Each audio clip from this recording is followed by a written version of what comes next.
Hello everyone, welcome to Royal Palace online classes. Today in this crash course I am going to discuss mechanical properties of liquids. I will give a quick recap of the formulas and concepts of mechanical properties of liquids. Okay, liquids. Last video we have done about solids. Now we are going to do about liquids. In this two parts will be there, hydrostatics and hydrodynamics. Hydrostatics and hydrodynamics. In hydrostatics, liquid will not move, it will be static. In this, first you have to know about Pascal's law. Pascal's law states that for a incompressible and ideal liquid, the points on the same line in a liquid, this is A, this is B, this is C, this is D, which are on the same horizontal level will have same pressure. Pressure at A is equal to pressure at B is equal to pressure at C is equal to pressure at D. Suppose if there is a point E, pressure at E will be greater than pressure at A, and this difference is called gauge pressure, which is given by H rho G. This is the formula for pressure. Pressure is force acting per unit normal area. And next, based on Pascal's law, there are some applications like hydraulic lift. Hydraulic lift is one of the application, and hydraulic brake system is also one of the application. You can observe here these are the two limbs of a U-shaped vessel having liquid like this. If I apply pressure here, if I apply force on this, let us take this area of cross section as A1. Let us take this force as F1. And if you consider the pressure here also, let us take this force as F2, A2. I am applying pressure here, force here.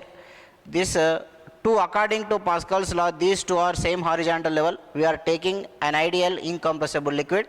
Therefore, pressure at this point, pressure at point 1 must be equal to pressure at point 2. So, equate this, what you will get?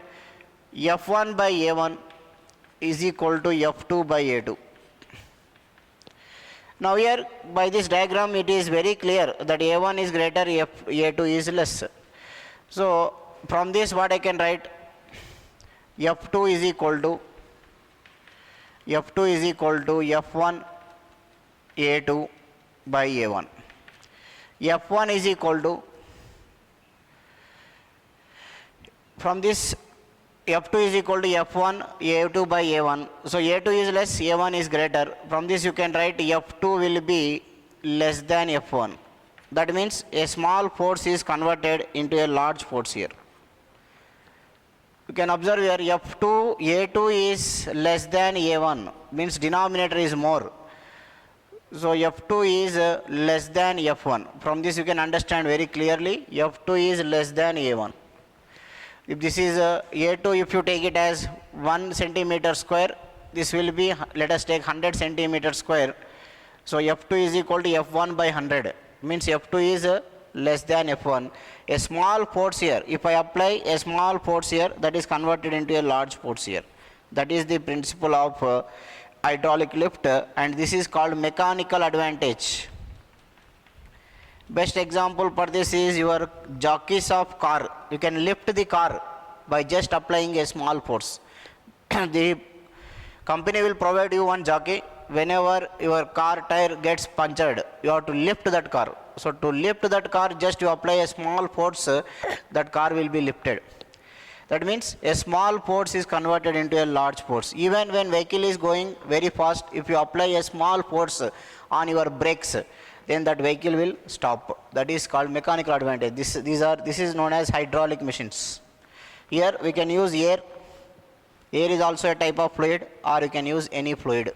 Ideal incompressible fluid, small force convert into large force. That is based on Pascal's law.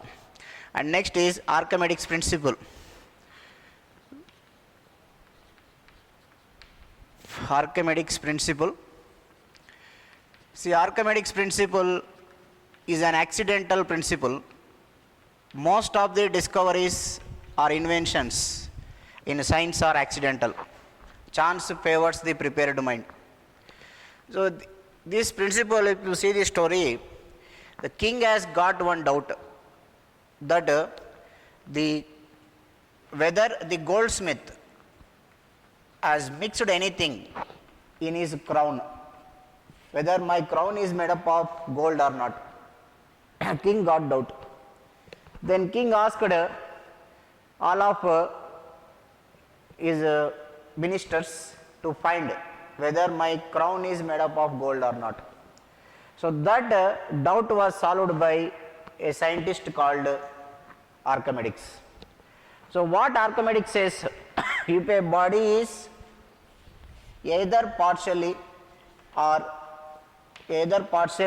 wholly immersed inside a liquid, the loss of weight in that liquid, or loss of weight of the body is equal to weight of the liquid displaced. Weight of liquid displaced. That is called Archimedes principle. So by using this principle, you can solve some problems. When a body is either partially or wholly immersed inside liquid, the loss of weight is equal to weight of the liquid that is displaced outside. So how much liquid is displaced here? That much is the loss in weight. Then why the body loses weight when it is inside water? It was answered by Newton with his concept called buoyancy force. What Newton says is, when a body is immersed inside liquid, like this, mg will act downwards and there is a buoyancy force acting upward direction. This is the reaction force given by the liquid, buoyancy force. So buoyancy force is equal to, for this derivation is there and proof is also there. For your competitive exam, if you just remember the formula, that is enough. Buoyancy force is equal to volume of the body inside into density of the liquid into G. How much volume that is inside? In laws of flotation, still you will get the clear idea. Laws of flotation, what it will say? So let us see laws of flotation. When a body is floating such that some part of the volume is inside the liquid, that means this total mg is balanced by the buoyancy force which is acting to this part only. The meaning is, this part buoyancy force is enough to balance its weight, that is why liquid floats, that is why it is floating. See, buoyancy force is the force experienced when you are inside water. If some part of the body is outside, how it will experience buoyancy force? So buoyancy force in that case is not possible. Buoyancy force will be acting on the part of the body which is inside the liquid only, not outside. So here in this case, what I can write? Mg is equal to volume inside into density of liquid into G. Here mg, what I can write? Total volume of the body into density of the body into G is equal to volume inside into density of liquid into G. G and G will get cancelled. See, if both densities are equal, then volume of the body is equal to volume of the liquid inside. That means if density is equal, the body will float in such a way that its total mass is inside.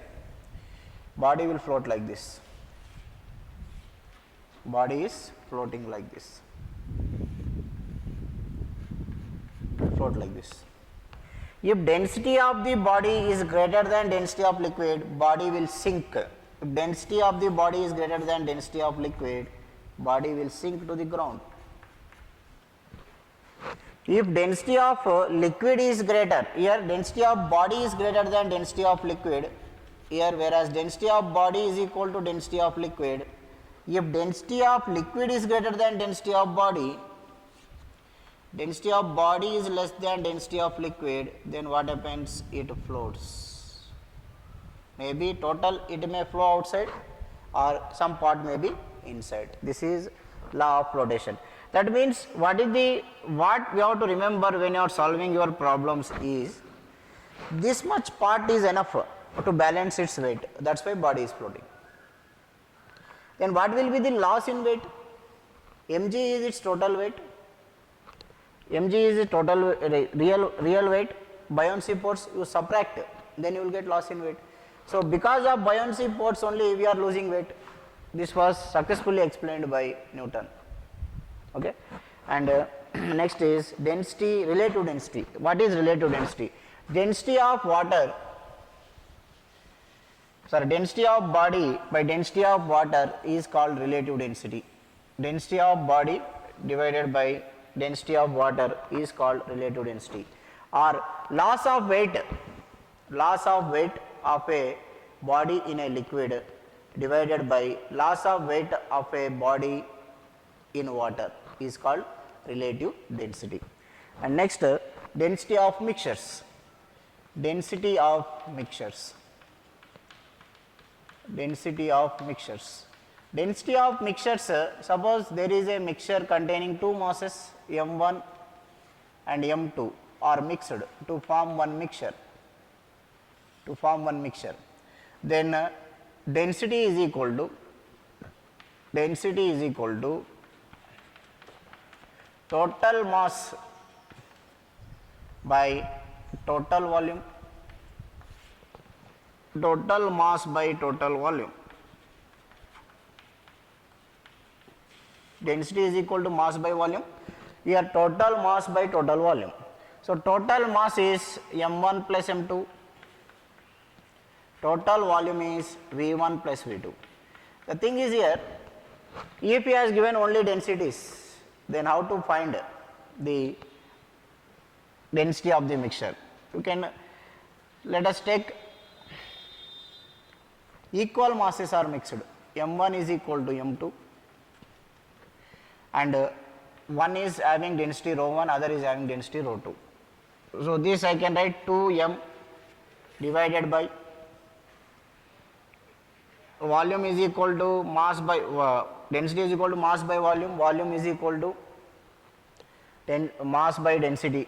You can write like this, no? Density is equal to mass by volume. I want volume. Volume is equal to mass by density. M by rho 1 plus m by rho 2. This you can simplify, then you will get the formula for density of mixtures. And next is surface tension. So in this chapter, next important part is surface tension.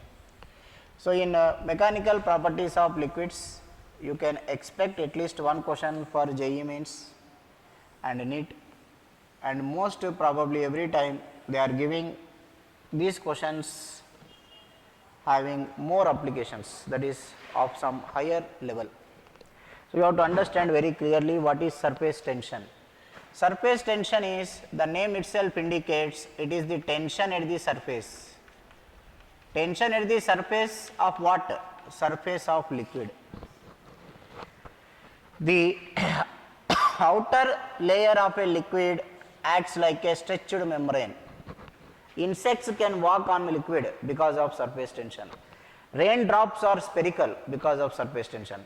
The force acting per unit length of an imaginary line drawn on the surface of liquid is called surface tension. Suppose there is a needle present floating on the surface of water like this. The extra force required to pull this needle outside is F is equal to T into 2L. Why? Because that needle is present in water like this. This side water is there, this side water is there. So this is the surface along which the surface tension is acting.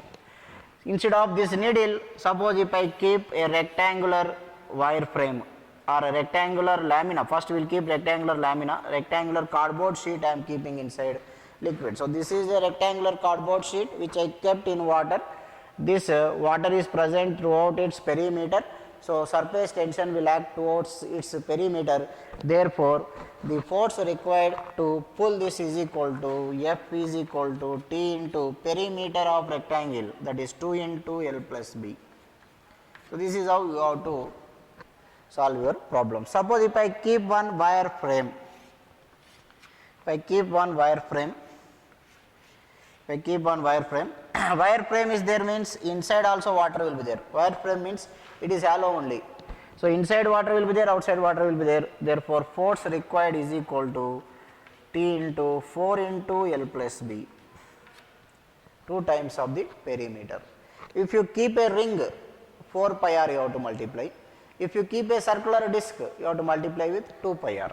And next, coming to capillarity, the experiment of capillary surface tension is equal to HR dg by 2 cos theta, where theta is angle of contact. Angle of contact is angle between the tangent drawn. The angle between, here students will confuse where to take angle of contact. Some people will take wherever they want.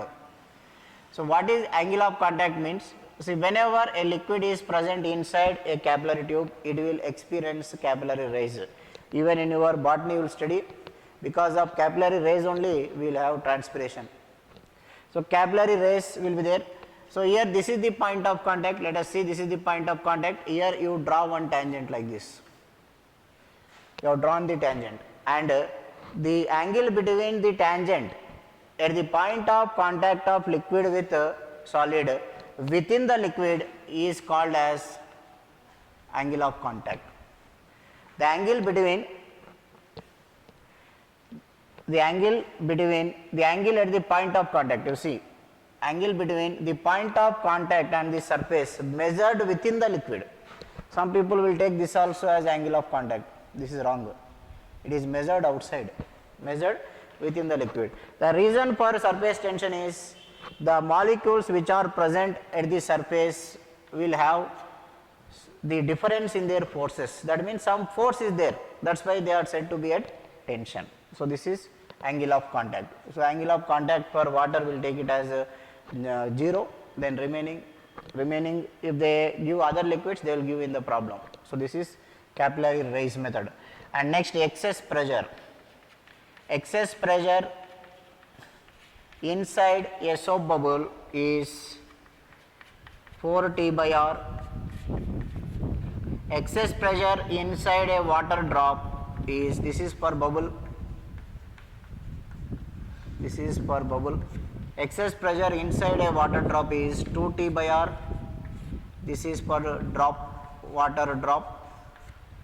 And excess pressure inside a soap bubble which is present inside water is also 2T by R. Bubble in water, bubble in water. And next, if two drops are coalesced under isothermal condition, then radius of the resultant drop is root of R1 square plus R2 square. Okay. If two drops are present side by side, the radius of their interface is 2R1 R2 by R1 plus R2. So all these formulas you write it down while watching the video and solve the problems. 2R1 R2 by R1 plus R2. And work done by an agent to split a water drop into number of droplets is, work done due to surface tension is, work done is equal to surface tension into area created, that is change in area. There is a droplet of radius capital R which is broken up into many fragments like this, many droplets. Then what is the work done? So work done is change in their potential energy. Potential energy is also can be done as surface tension into area. First case, surface tension into what is this area is 4 pi r square. second time. Next, here for smaller droplets work done is T into n into 4 pi small r square, because I created this much surface area. Subtract these two and you can have one relation. Here volume is constant, 4 by 3 pi r cube is equal to 4 by 3 pi small r cube. Okay, from this you will get small r or capital R. Small r is equal to here into n. Small r is equal to n to the power of 1 by 3 capital R.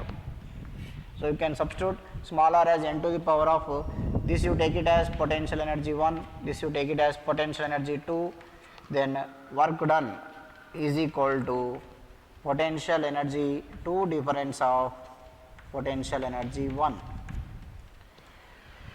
Similarly, when these droplets are coalesced or combined, some amount of energy is released. What is the amount of energy released? If they ask, this is the amount of energy released. Because already you study in your subject called chemistry, in surface chemistry, small particles will have, if a particle is broken up into two particles, surface area increases. So when I have broken up this larger drop into number of droplets, I created some surface area. So work done due to surface tension is T into increase in area. Therefore, I have done some work, that work is this only. So instead of smaller, you can write n to the power of 1 by 3 into capital R based on the question. If they ask to reverse, you can write, if they given the value of capital R, you eliminate smaller. If they given the value of smaller, you eliminate capital R based on this condition. Here volume remains same, because from this droplet only I got these droplets. 10 ml is there. From that I made 10 droplets, means each droplet is 1 ml. So total will be 10 ml only. So here volume is conserved. So therefore, actually conservation of volume is not there in nature. Mass is conserved. Similarly, volume is also conserved here. Okay, this is the work done by an agent, work done by a person to break a droplet into number of droplets. And next we have to discuss about the hydrodynamics.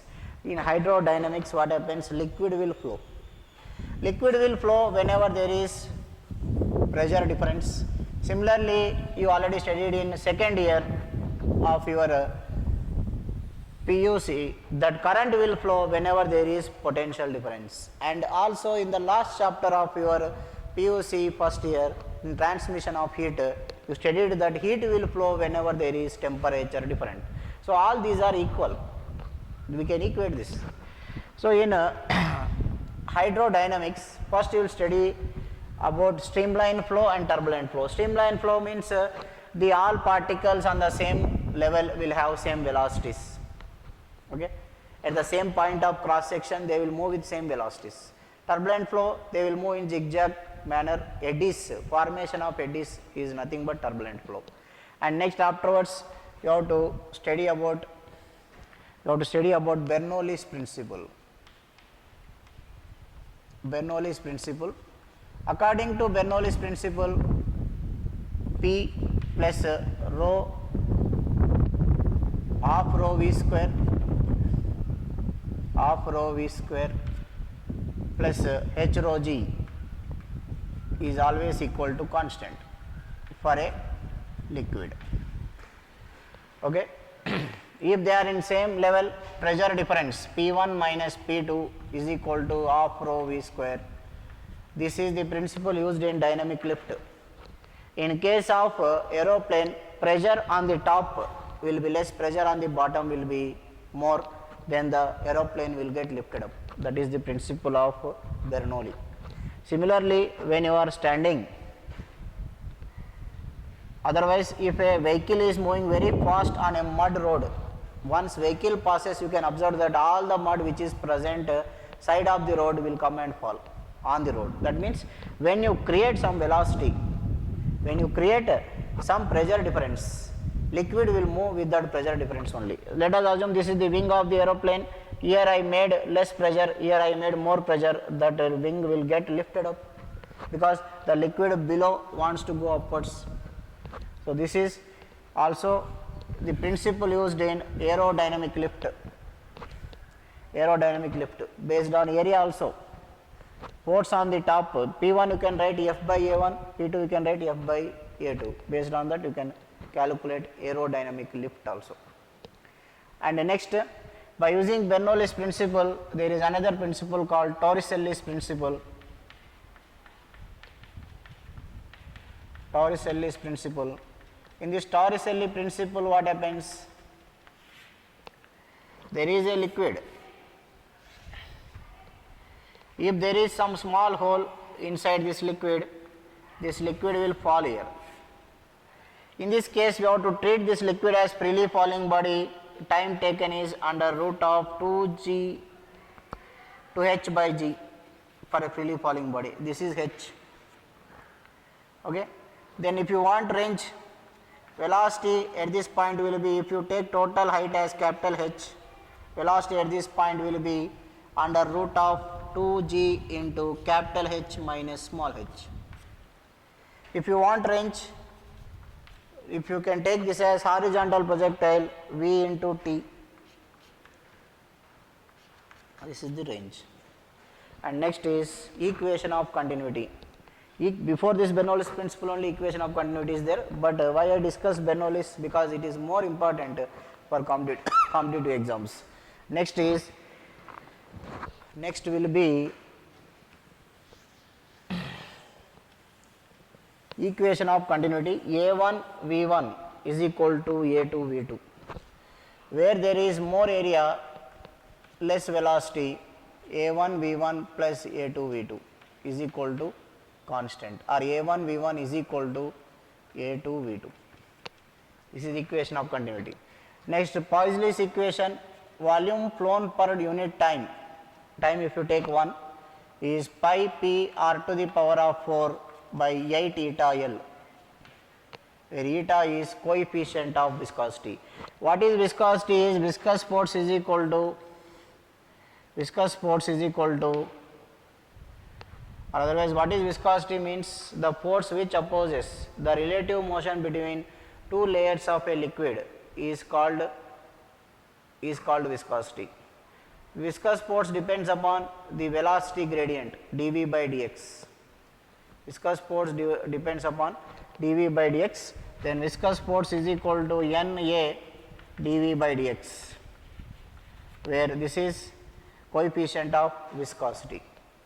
And force can also be written as 6 pi eta RV. This formula will use while you are deriving terminal velocity. So, this is viscous force. Now, we can observe very clearly, this is the volume flown per unit time. Volume flown per unit time means this I can take it as current. I can assume this as current. And here current will flow whenever there is potential difference. Here it will flow whenever there is pressure difference. This I can take it as potential difference. Then you can apply Ohm's law for this. I is equal to V is equal to IR, I is equal to V by R. If you just transform this equation as V by R, what you are going to get? P should be at the numerator, remaining should come in the denominator. So, when you compare this you take it as I. So, this I can write it as P by 8 eta L by pi r to the power of 4. Can I write? So, this is called fluid resistance. This point is very, very important in hydrodynamics. Based on this, any kind of question you can solve by using your second year techniques. Suppose if two pipes are joined end to end, then this is fluid resistance. When two pipes are joined end to end, fluid resistance in series is equal to R1 plus R2. You can calculate R1 plus R2. Then based on that you can calculate how much liquid is flowing. If two pipes are joined end to end, or when two pipes are joined one above the other, if two pipes are joined end to end like this, they are said to be in series. Two pipes are joined end to end. In that case, this you can take R1, this you can take R2, then you can find effective resistance as R1 plus R2. You can join this as R1 plus R2. Okay. So this is the concept of, this is called fluid resistance. I theta L by pi p pi r to the power of 4 is called fluid resistance. So based on if they are connected in series or parallel, based on that you can calculate the formulas. And the next last topic is terminal velocity. When a liquid drop is falling down from huge height, that will have more velocity, but after some time what happens, because of resistance net force becomes 0, it will travel with one constant velocity, that is called terminal velocity. So when a drop is present inside liquid, it experiences buoyancy force, and viscous force also will act in this direction, and this is the mg. Then calculate the net weight. Net force is equal to, system is moving down, therefore mg minus fb minus fv is equal to f net. This is the net force. When net force becomes 0, that means mg is equal to fb, or mg minus fb is equal to viscous force. In viscous force you can write 6 pi eta rv t, this is called terminal velocity. This you can write 4 by 3 pi r cube rho into g minus, what is buoyancy force acting if body is totally inside, 4 by 3 pi r cube sigma into g. You simplify this, you will get formula for terminal velocity. Don't try to remember all formulas, just remember the concepts. For terminal velocity I can directly tell the formula.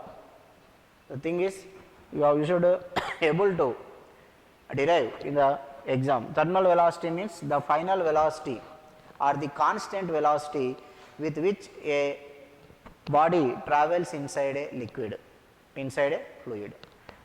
Okay. And the next, in viscosity also, viscosity based on this formula also you can get some questions.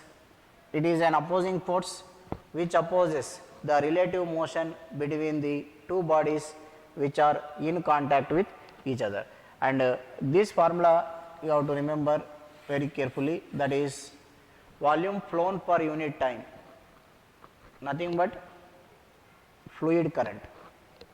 Fluid flows whenever there is pressure difference. Suppose if pipes are connected in parallel, assume that pipes are connected in parallel. In that case, you can calculate effect fluid resistance, or you can calculate pressure difference from here to here. That is nothing but potential difference. This is V1. Pressure difference from here to here, that is nothing but V2. So based on this, you can calculate the values. This is about the Poiseuille's equation. And sometimes if you derive this formula of terminal velocity, what you will get, 4 by 3 you can take 4 by 3 pi you can take common, 6 pi eta rvt is equal to 4 by 3 pi r cube, g also you can take outside, into rho minus sigma, 6 pi and pi will get cancelled, this is 2, this is 3, 2 by 9, this is r, this is square, 2 by 9 rg, 2 by 9 rg by eta, r square g by eta into rho minus sigma, you will get rho minus sigma. Therefore, from this what you can write, terminal velocity is proportional to radius square. Sometimes they will ask, what is the terminal velocity if two soap bubbles of same radius are mixed? That means they are made into a single drop. What is the variation? There are two bubbles or drops having terminal velocity v and v, same terminal velocity, same radius. They are combined to form a bigger drop of radius capital R. That means radius will be, let us take a radius also 2 times 2r, or radius you take some capital R, let it be. In this case, what happens to terminal velocity? Terminal velocity in this case can be is proportional to r square. Here also volume is constant. So capital R is or small r is equal to n to the power of 1 by 3 capital R. Here two drops are there. So here you write 2. This you can calculate V1 by V2 is equal to small r by capital R whole square. So if you eliminate a small r, you can write V1 by V2 is equal to n to the power of 1 by 3 capital R by capital R whole square. Capital R will get cancelled. V1 by V2 is equal to n to the power of 2 by 3. So V1 is equal to, this is V, this is V2. You can calculate the value of the terminal velocities by using this concept. Okay. This is what about the mechanical properties of fluids. So in this chapter what we discussed is what is Pascal's law. First we started with Pascal's law. It is having both hydrostatics and hydrodynamics. When it is at rest, first we discussed Pascal's law. Based on Pascal's law we discussed hydraulic machines, and next we discussed what is Archimedes principle, what is buoyancy force, what is law of flotation, when liquid will float, when liquid will be inside water, and what part of liquid will float that will balance the weight of the body. Okay. And next we discussed relative density. What is relative density? Relative density is density of body by density of liquid, density of water, and loss of weight in liquid by loss of weight in water. So next we discussed Bernoulli's principle, surface tension, viscosity. So this is all about the recap of mechanical properties of liquids. So thank you for joining me. If you have any comments, you can comment in the comment section, or any problem is there, you can write there, or you are start solving the problems. And please subscribe my channel.